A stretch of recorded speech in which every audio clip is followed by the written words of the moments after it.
In the unforgiving world of Wall Street, the man poised to reshape the financial landscape of America was not a product of a privilege. He's a visionary who, through relentless determination, revolutionized the way people invested.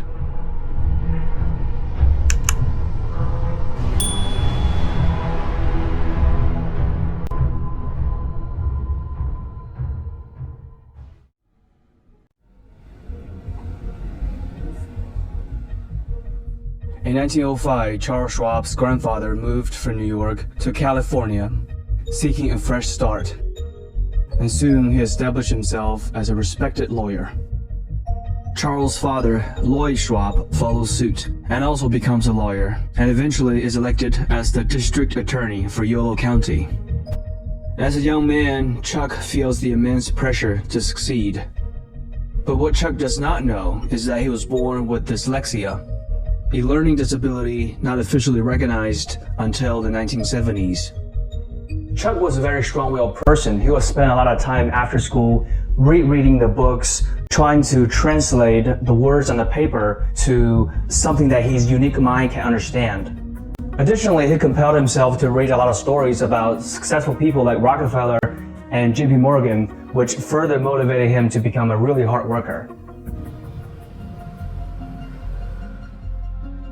Despite his immense effort at school, Chuck Schwab struggles with grades. Knowing his own academic limitations, he's forced to find an alternative path to enter a prestigious college. And soon he discovers the perfect solution. Applying the same level of intensity and effort, Chuck Schwab quickly becomes one of the most accomplished young golfers in the city. His golf skill ultimately secures him a spot at a prominent university on the West Coast. It's a school considered to be a life changer for almost any student at the time, Stanford University.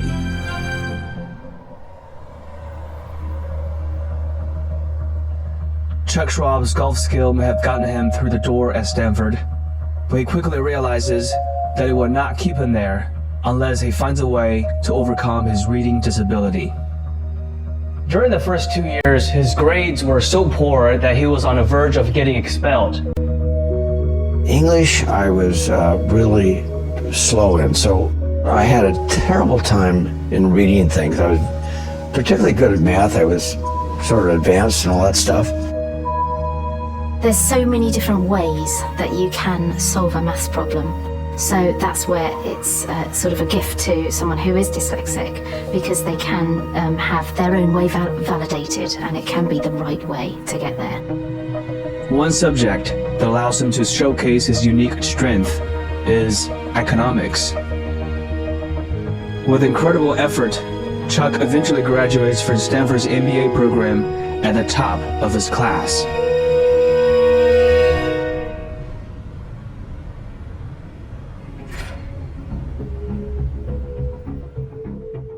But after graduation, Chuck finds himself stuck in a dead-end job. I was a stock market analyst in finance, looking at companies and trying to analyze them. So I learned from some people that were in that area. That's how I thought you could create wealth.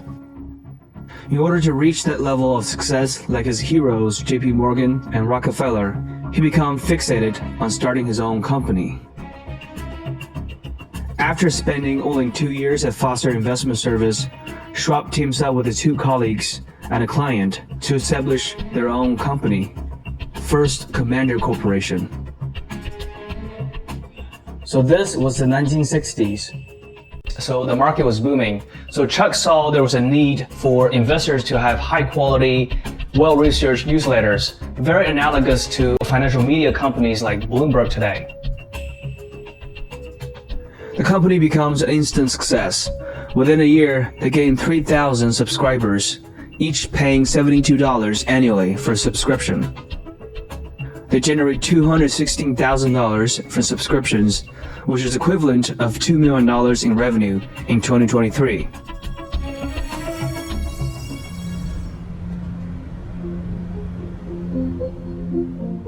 As the profit continues to grow, a conflict among the partners arises. Chuck wants to reinvest the earnings to expand the young business, while his partners desire to withdraw the money and live a better life. I think one of the top 3 reasons businesses fail is making bad partner choices. You really need to know your partner and your deal before you begin, which will increase your chances of success. Chuck Schwab was very growth-oriented from the very beginning, and he was not going to settle at being a boutique investment research firm. Chuck knows there's only one way to resolve the conflict. He must buy out his partners. He decides to obtain a $100,000 loan to purchase the shares for his partners until he gains total control of the company. With that control over decision-making, Chuck intends to focus his attention squarely on growing his company. At the age of 34, Charles Schwab is poised to become a financial titan. But his timing to buy out his partners couldn't be worse. Following the bear market run of the 1960s, the stock market is about to enter its most volatile decade. The stock market toppled to new lows for the year again yesterday. The loss of 2.73 points in the composite index for the week was the largest since 1939, the oldest year for which it has been computed, and may have been the largest ever. As investors run scared, the last thing they want to do is pay for newsletter subscriptions. In a blink of an eye, Charles Schwab's company is decimated. Even as a company of one, Chuck refuses to give up. He knows there are always opportunities, regardless of the economic environment. He just needs to find his own. And soon he realizes the opportunity may have been staring right at him this entire time. So during a bear market, the public tends to harbor a lot of animosity towards the finance industry. So the image of a stockbroker tends to be more negative. Chuck notices a growing number of independent investors who don't require any investment advice from their stockbrokers. They simply need someone to buy and sell stocks without asking any questions. Now, after a prolonged struggle, Chuck Schwab discovers a game-changing opportunity. He decides to launch a revolutionary type of a brokerage firm called discount stockbrokers. The problem is, he's broke, and no bank is willing to extend him any more credit. So he pitches his idea to friends and family in a desperate attempt to secure the necessary funding to bring his vision to life. Would have to go to friends for a little bit of money. I had some people in YPO who thought my business was great. Through sheer persistence, he ultimately succeeds in raising the money, allowing Charles Schwab Incorporated to officially reopen its doors, this time as a groundbreaking stock brokerage. Yet, despite his brilliant concept, his new business is slow to take off. After 1 year of operating a discount brokerage, Charles Schwab has only managed to attract 300 clients, as investors remain skeptical about this novel type of a stockbroker. The number of roadblocks that most entrepreneurs have had to deal with would blow people's minds because they just see the success, not the grit that allowed them to keep going.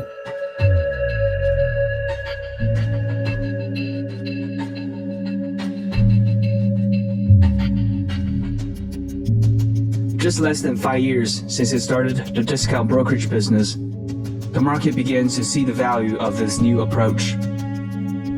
His business explodes, gaining over 45,000 clients and managing approximately $70 million in assets.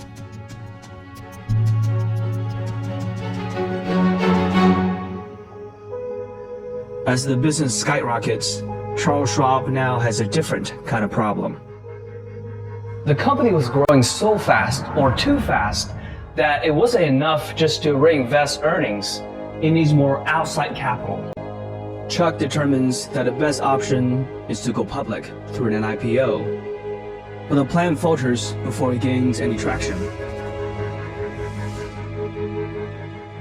Charles Schwab's attempt to secure funding by going public might have stumbled, but fate has other plans in store. A prominent US bank has been closely observing the potential in Charles Schwab and is about to become the solution to Schwab's problems. Bank of America. In the mid-1970s, Bank of America stands as the largest bank in the United States, with over 4,000 branches and $100 billion in assets. But economic uncertainty, mounting inflation, and escalating interest rates led to stagnation within the bank. During this kind of environment, only a handful of finance companies are thriving. Companies like Charles Schwab. To profit from the untapped market, Charles Schwab becomes an alluring acquisition target for Bank of America. Now working as a subsidiary of BOA, Charles Schwab has virtually unlimited capital to meet their needs for growth. In the first 2 years following the merger, Charles Schwab appears to reap significant benefits. But all of that come to an abrupt end in 1985. As of September 9th, 1984, 55 banks have actually collapsed this year, more than during all of 1983, and the most since the last year of the Great Depression. Chuck eventually realizes that selling Charles Schwab to BOA has been a miscalculated move. Charles Schwab was a growth company while Bank of America was a big conglomerate that is very slow and risk-averse. So Chuck wanted to spend more money on new technologies, but BOA was very hesitant about giving them any money. When the goals of the organization and the goals of the people who work there are in sync, that's when the magic happens. That's when a company is just firing on all cylinders. And if they're not, you're going to be upset. You're going to be pissed off.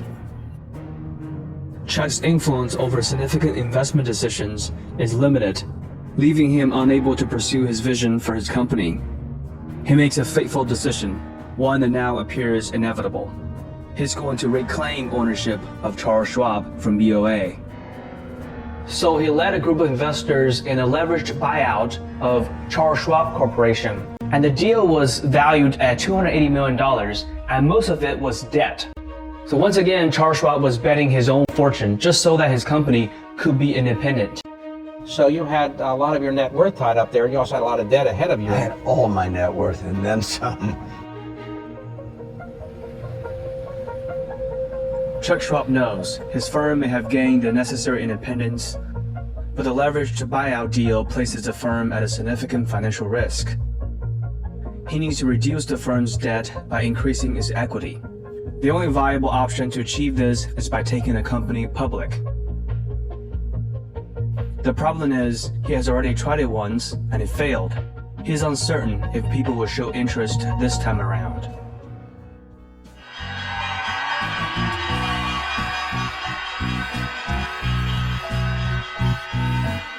Charles Schwab raises over $134 million by selling 16% stake to the public. The company finally has a healthy equity to debt ratio, and the future finally looks bright.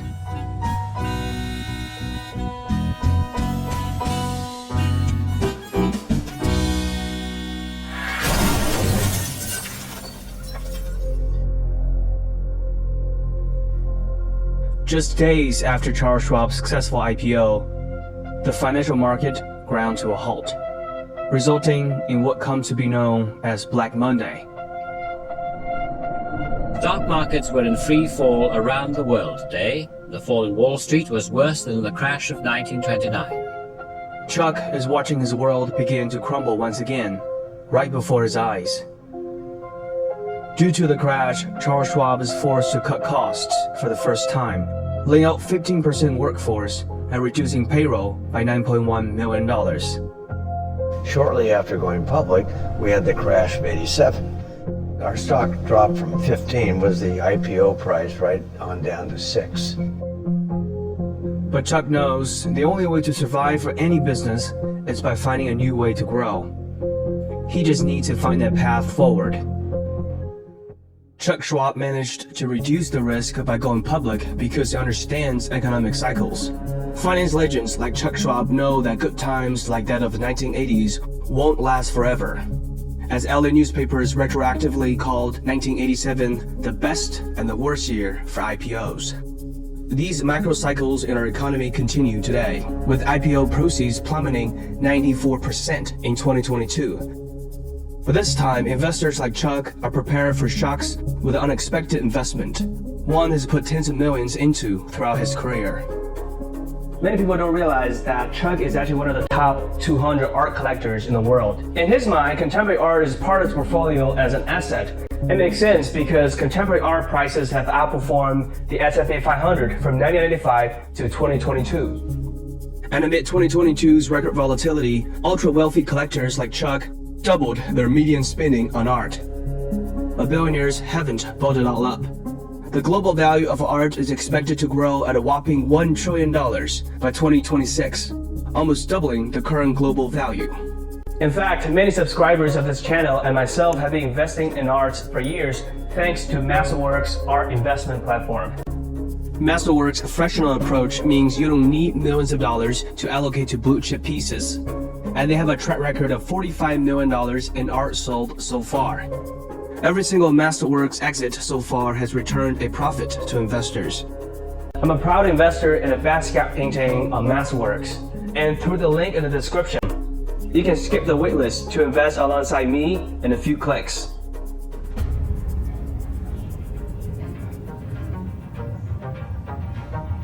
After consulting with the Boston Consulting Group, Chuck determines that the optimal strategy to revive his firm is to venture into the world of mutual funds.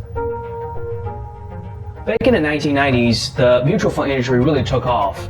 The industry assets went through the roof, going from $1 trillion to $6.9 trillion in total assets, growing at a 20% rate per year.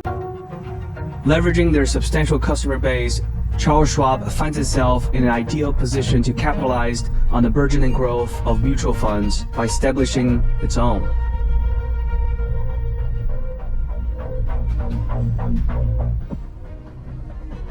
In the year following its inception, Charles Schwab experiences remarkable growth in their mutual fund. But capitalizing on online trading, the firm's profits soar at an astounding pace. At the height of his success, Chuck believes he has fulfilled his dream of constructing a financial empire, akin to those of JP Morgan and Rockefeller. And the time has come for him to retire.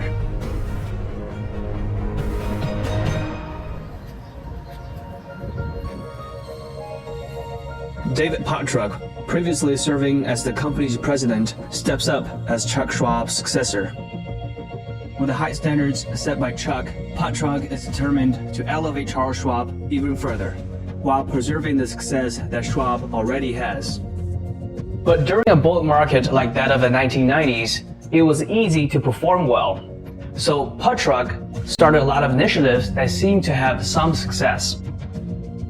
For the time being, Pottruck excels as CEO, with the company continuing to accumulate substantial profits amid the internet boom, fueled by an unparalleled influx of retail investors. But no prosperity can last indefinitely. For Pottruck, the true test of his leadership is just around the corner. After what they are already calling Black Friday, it was the worst single-day point loss ever for both exchanges. After the burst of tech-driven bubble, Charles Schwab's fortunes waned, with revenues and profits plummeting, and the stock price spiraling from $50 per share to below $10 per share. The dot-com bust led Pottruck to recognize the necessity of safeguarding the company's core business. He believes the only way to do that is by diversification. Within just a few years, the company expands into various new sectors, including launching a bank and an institutional trading department. But as a result of his over-diversification, the profitability and growth of the company have declined severely. By the early 2000s, Charles Schwab became this sort of big conglomerate mess of enterprise. A lot of divisions were barely profitable. Recognizing the need for a change in direction, the board turns to the one man they believe could turn the tide: the company's founder, Chuck Schwab.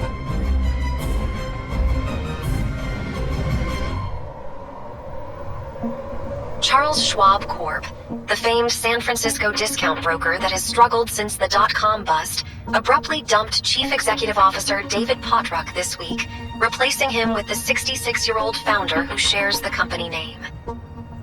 Chuck knows the key to reviving Charles Schwab lies not in diversification, but in focusing on growth and improving client service. His story is very analogous to Steve Jobs returning to Apple. So he cut a lot of departments and product lines and made the company really focused on user experience. Upon Chuck's return, the company experiences a dramatic transformation. Revenues begin to climb, and by 2005, profitability is restored after years of losses. The market rallies around Schwab, driving the stock price from a modest $7 per share in 2002 to over $20 per share by 2006.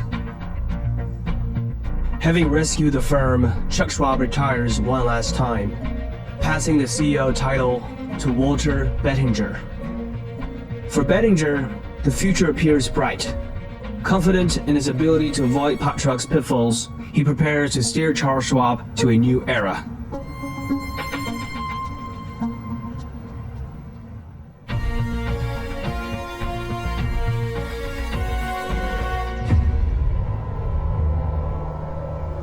Mere weeks after Walter Bettinger assumed the CEO of Charles Schwab, the company finds itself plunged into the depth of the most devastating financial crisis in recent memory.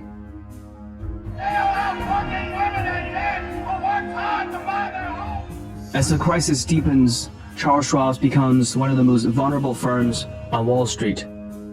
Its Yield Plus fund that was heavily invested in mortgage debt collapses within a matter of days. But to make matters even worse, the collapse of the Yield Plus fund draws the attention of the SEC, making Charles Schwab a target of regulatory punishment.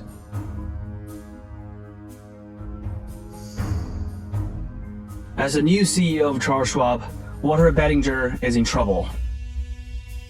The company's revenues plummet, experiencing a staggering 20% decline from 2007 to 2008. But Bettinger is determined to revive the firm and to avoid suffering the same fate as Pottruck. He will spend the next 5 years trying to rebuild Charles Schwab. But to truly regain its past glory, he needs to do something groundbreaking. He knows the only way to save Charles Schwab is by focusing on growth and rebuilding the client's trust. Bettinger realized that Charles Schwab made a grave miscalculation with mortgage-backed securities, and he needed to make sure to avoid that type of risk again. In 2015, Charles Schwab launches Intelligent Portfolios, becoming one of the earliest pioneers of robo-advisors. Bettinger hopes by utilizing algorithms, the risks associated with the portfolio could be better understood and managed, ultimately providing superior service to clients.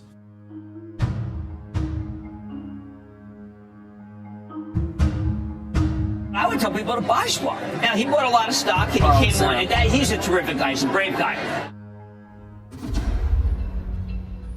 For 2015, Charles Schwab witnesses a staggering ascent, with assets under management skyrocketing from $2.4 trillion to impressive $6.7 trillion in 2020.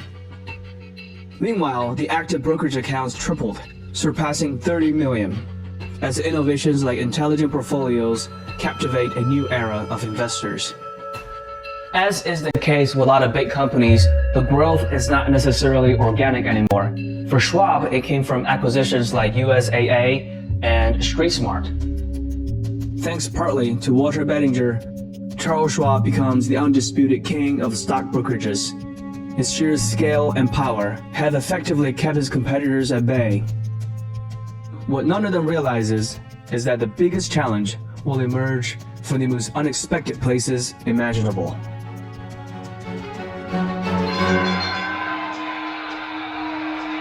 You want to know what disruption really looks like? Well, you're looking at it. I think it's Robinhood. It's the privately held operator that launched its commission-free brokerage platform in 2015. This company's been growing like a weed 10 times since we saw them last in 2016. Robinhood rapidly amasses a growing user base, seemingly appearing out of thin air.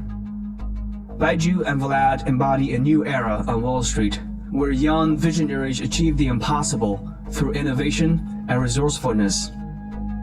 Using Robinhood is less like using a traditional financial product where you have paperwork, you have to wait. It's more similar to using a technology product like an Uber or an Instagram.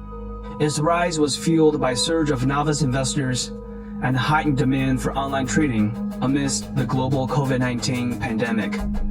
By the year 2020, Robinhood has gained over 13 million account holders. For Bettinger, every client that Robinhood gains is a potential loss for Charles Schwab.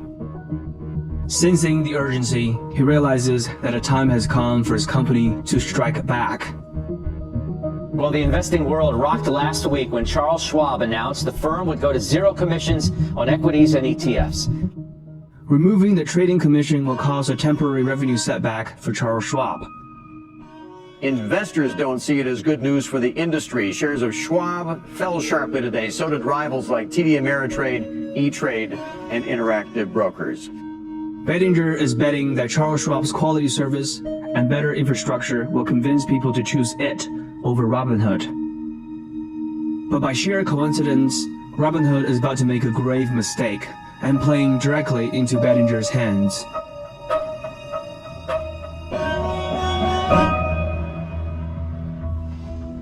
Underemployed, sitting at home, using the power of the internet to destroy the kings of American finance. We have seen a massive surge in the stock price on the company called GameStop. In early 2022, a short squeeze on the struggling retailer GameStop stock unfolds as amateur traders from Reddit's Wall Street bets defy Wall Street hedge funds. As share prices soared, platforms like Robinhood halt trading, citing volatility and regulation concerns. Critics accuse them of favoring hedge funds over retail investors by limiting participation in the market surge. David, we do have now some statements from Robinhood and Interactive Brokers about restricting trading. In light of recent volatility, we are restricting transactions for certain securities to position closing only. To Bettinger, Robinhood's stumble is a golden opportunity to assert Charles Schwab's dominance. Looks like you still buy GameStop at Charles Schwab, so there you go. There's GME, price right now $3.90. Although firms like Charles Schwab eventually began to limit trades on GameStop, the most of the blame for the public falls on Robinhood. Driven in part by the surge in retail trading during the pandemic, Charles Schwab added 5 million brokerage accounts in 2020. To further solidify their position, the regulatory authorities finally approved Charles Schwab's acquisition of TD Ameritrade, the project that was initiated in 2019. Overnight, Charles Schwab's client base almost increased by 50%. With twice as many broker clients as Robinhood, Charles Schwab stands tall as the industry leader.